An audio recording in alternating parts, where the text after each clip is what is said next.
नमस्कार दोस्तों, GK India में आप सभी का स्वागत है। मेरा नाम है नीतीश और आज आप लोगों को बताऊंगा होली से संबंधित क्वेश्चन या इसके बारे में जो इतिहास है उसके बारे में कुछ डिटेल्स बताऊंगा।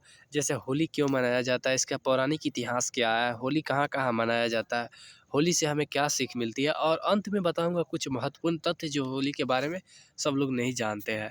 तो चलिए स्टार्ट करते हैं। सबसे पहले होली क्यों मनाया जाता है, पहले बता देता हूँ होली क्या है। होली बेसिकली बसंत ऋतु के फाल्गुन मास की पूर्णिमा को मनाया चल रहा हिंदुओं का एक महत्वपूर्ण त्यौहार है, जिसमें लोग खुशी-खुशी एक दूसरे के रंग गुलाल लगाकर खुशी मनाते हैं।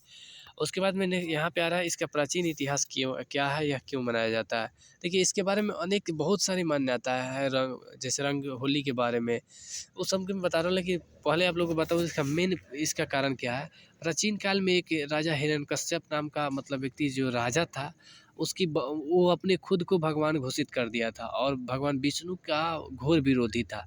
लेकिन उस क्या हुआ कि उसी के पुत्र जो भगवान विष्णु का परम भक्त निकला, वो अपने प्रजा को तो दबाकर किसी तरह तंग करके अपने को स्वयं की पूजा करवा रहा था, जबकि प्रजा उसकी पूजा करना नहीं चाहता था, लेकिन वो किसी तरह तंग करके अपना पूजा करवा रहा था। लेकिन वहीं पे उसका पुत्र उसको मानने को राज़ी नहीं था। इस वजह से उसने कई बार उसके पुत्र का नाम था भक्त प्रहलाद, ठीक है, जो भगवान विष्णु का परम भक्त था। तो आप लोग यहाँ पे याद रखिएगा, पुत्र का नाम भक्त प्रहलाद जो है ना, उसको ध्यान रखिएगा, भक्त प्रहलाद करके है। तो ये सब थोड़ा इम्पोर्टेंट हो जाता है। तो उसने क्या हुआ कि इस तरह से बहुत विरोध करने के बावजूद तो उसने मारने का प्लान बनाया, मारने के कई प्रयास किया, लेकिन सब में असफल हो गया। तब उसकी अपनी राजा हिरण्यकश्यप ने अपनी बहन जिसका नाम होलिका था, होलिका को बोला, उसके वरदान प्राप्त था कि वो अग्नि में नहीं जलेगी। तो उसके बाद में उसको आदेश दिया कि तुम इसको अग्नि में जला दो, लेकिन भगवान विष्णु की कृपा से भक्त प्रहलाद को कुछ नहीं हुआ और होलिका, जिसे वरदान प्राप्त था कि अग्नि में नहीं जलेगी, लेकिन वरदान के उल्लंघन के कारण वो अग्नि में जलकर भस्म हो गए। उसी के उपलक्ष्य में क्या हुआ कि लोगों ने होलिका दहन मनाना शुरू कर दिया और उसके अगले दिन रंग गुलाल लगाकर खुशी मनाते हैं। इसके साथ ही और अनेक अन्य कथाओं में देखिए, यहाँ पे सब कुछ डिटेल्स में आप लोगों को स्क्रीन पर दिख रहा है, जो बताया गया है। यही बात मैं आप लोगों को संक्षिप्त में बता दे रहा हूँ। होलिका वरदान प्राप्त है कि वो अग्नि में नहीं जलेगी। यहाँ पे वो गोल में देखिए, एक दिन पहले होलिका दहन मनाया जाता है। अन्य मान्यताओं में कहा गया है कि भगवान विष्णु ने इसी दिन उसका यानी राजा हिरण्यकश्यप का वध करने के लिए धरती पर नरसिंह रूप धारण किया था और उसी दिन वध किया था। उसके खुशी के उपलक्ष्य में भी होली मनाया जाता है। एक अन्य मान्यता के अनुसार भगवान शिव जो थी कामदेव का रूप धारण किए थे, उसी दिन धारण किए थे, उसके उपलक्ष्य में भी होली मनाया जाता है, ठीक है। अब होली कहाँ-कहाँ मनाया जाता है, तो मैं आप लोगों को बता दूं, दुनिया भर में जहाँ-जहाँ हिंदू रहते हैं, ये सभी लोग अपना होली को मनाते हैं, ठीक है। तो हिंदुओं का त्यौहार आप लोगों को पता ही होगा कि हिंदू अपना मतलब भारतीय लोग पूरी दुनिया भर में फैले हुए हैं। दुनिया के हर देश में जहाँ भी जाइएगा वहाँ पे मिल जाएंगे, चाहे कोई जॉब कर रहा होगा या कोई बिजनेस कर रहा होगा, ज़्यादातर बिजनेसमैन ही मिलेंगे। तो वहाँ पे इस जहाँ भी रहते हैं होली को अभी भी मनाते हैं। ये नहीं कि इन लोगों ने छोड़ दिया या अपने धर्म को त्याग दिया, ऐसा कुछ भी नहीं है।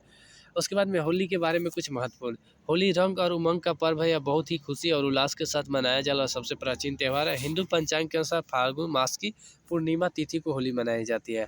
अब यहाँ पे आप लोग ध्यान दीजिएगा, फाल्गुन मास की पूर्णिमा तिथि, ठीक है। कब मनाया जाता है? फाल्गुन मास की पूर्णिमा तिथि को होली मनाई जाती है। इसके साथ ही एक और क्वेश्चन होता है, हिंदू नव वर्ष की प्रारंभ होली के दिन से ही माना जाता है और इसी दिन से हिंदू पंचांग के अनुसार हिंदू नव वर्ष की शुरुआत आज यानी होली के दिन से ही प्रारंभ होता है। उसके बाद में नेक्स्ट क्वेश्चन है कि हिंदू मतलब होली के बारे में कुछ और तथ्य है। जैसे होली मनाया जाए कि मुख्य कारणों से एक राजा हिरण्यकश्यप की बहन का वध करना मुख्य माना जाता है, जिसके उपलक्ष्य में पहले होलिका दहन मनाया जाता है, फिर उसके अगले दिन खुशी-खुशी रंग गुलाल लगाकर होली खेला जाता है। अब यहाँ पे देखिए, एक अन्य मान्यता के अनुसार भगवान श्री कृष्ण ने इसी दिन पूतना नामक राक्षसी का वध किया था, जिसके खुशी के उपलक्ष्य में ब्रजवासियों ने रंग गुलाल खेला था। उसके बाद में अब आ रहा है कि होली से हमें क्या सीख मिलती है। दोस्तों, होली से हमें बहुत सारी सीख मिलती है कि हमें कभी भी घमंड नहीं करना चाहिए, प्रभु की भक्ति को चुनौती नहीं देना चाहिए, सदैव सत्य के मार्ग पर टिका रहना चाहिए, कभी दूसरे पर अत्याचार नहीं करना चाहिए, सदा सत्य की विजय हो, सत्य कभी भी पराजित नहीं हो सकता। हाँ, उसमें देरी हो सकती है, लेकिन पराजित कभी नहीं होता, इसलिए आप लोग इसका ध्यान रखिएगा। मेनली आप लोग को यहाँ पे क्या है कि मेन तिथि आप लोग यहाँ पे हिंदू पंचांग में फाल्गुन मास की पूर्णिमा तिथि को यहाँ पे आप लोग को नोट कर लेना है। होली के बारे में महत्वपूर्ण तथ्य। उसके बाद में और सारे जो देख सकते हैं, मैंने ये सब जो है हिरण्यकश्यप और प्रहलाद का नाम याद रखिए, क्योंकि होली के बारे में सब प्राचीन ये तथ्य ज़्यादातर आता है। इसी के साथ आज के वीडियो सेशन समाप्त हुआ है। दोस्तों, अगर आपको वीडियो पसंद आए तो लाइक कीजिए, शेयर कीजिए, सब्सक्राइब करना बिल्कुल ना भूलें।